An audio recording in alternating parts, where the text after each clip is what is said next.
Okay, we're going to do the pseudocode now, and the first thing we need in pseudocode is a module name for the code.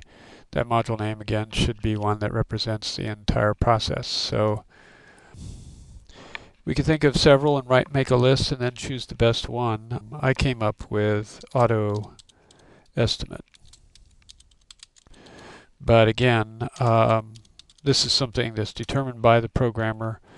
So that is up to you what you want to call the module name. You just want to come up with something that's good, that represents what you're trying to do in the module. We'll put in an input statement.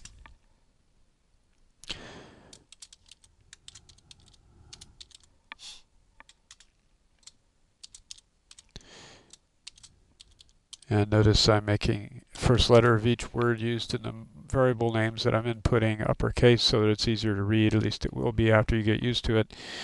Input car model and sunroof. We're also going to need leather seats.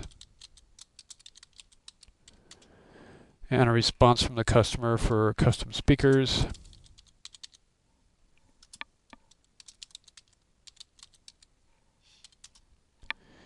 And we're also going to need, what else? Retract child seat.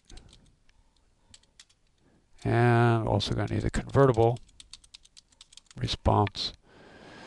So there's the input statement. You can either leave this wrapped like this, or if it make it easier to read, you can put in a return there and then indent with the tab key like that. In any case, one thing we want to do is we definitely want to check, as I said, the sunroof and the convertible to see if they're both chosen. And the reason I want to do that first is because if they're both chosen, we want to put out that error message to the user saying that's not a legitimate response, and not do the rest of the process. Why do the process when at the end you find out that they were both chosen and have to put out that error message? You might as well put it out now. So that's an alternation statement to check, and that would be if sunroof is equal to y,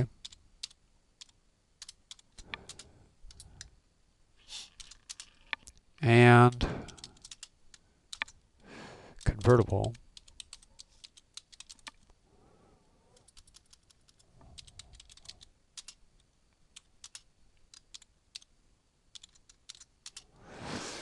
then if that's the case, we want to output that message, which I believe it was convertibles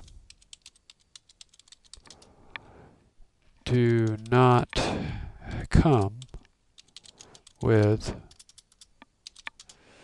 a sunroof. Okay. We could also put in the logical stand-in name that we had for this, which was no sunroof message. We could put that in here, either one, just to represent that that's the message that's coming out at this point. Again, there's word wrap. I could indent this.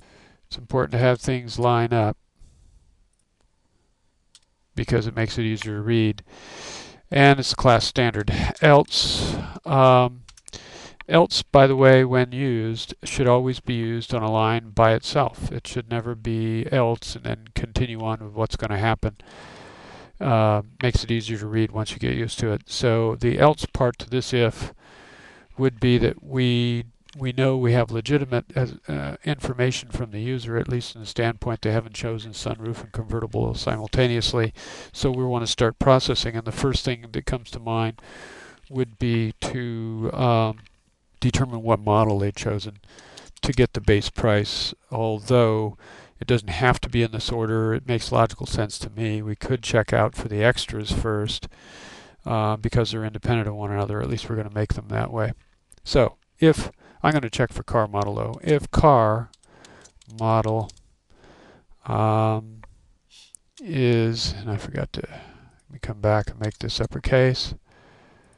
If car model equals Pluto,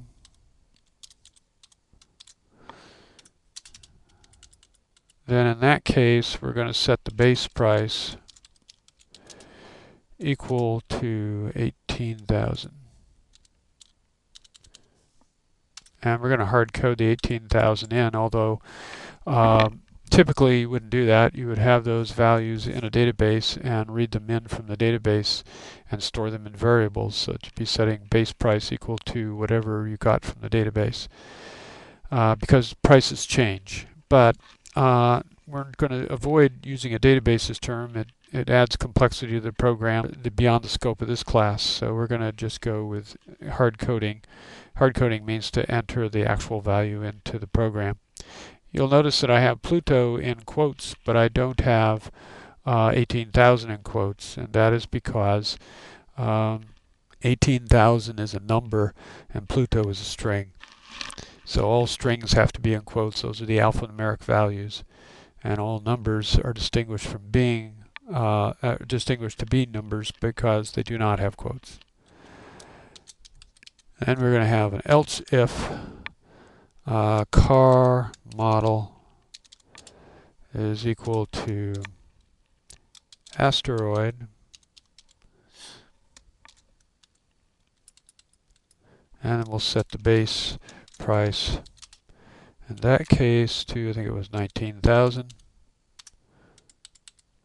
Else if car model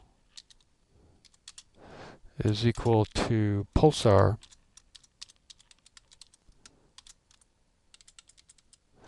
base price will be set equal to 26,000.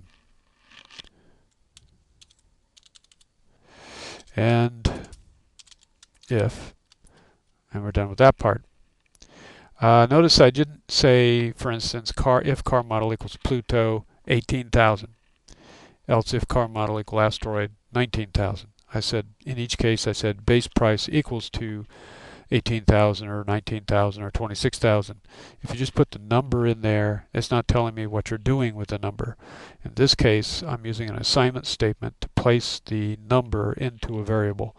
And when we come out of this case structure, because this is more than two choices, it's a case structure, the base price variable will have the correct value in it.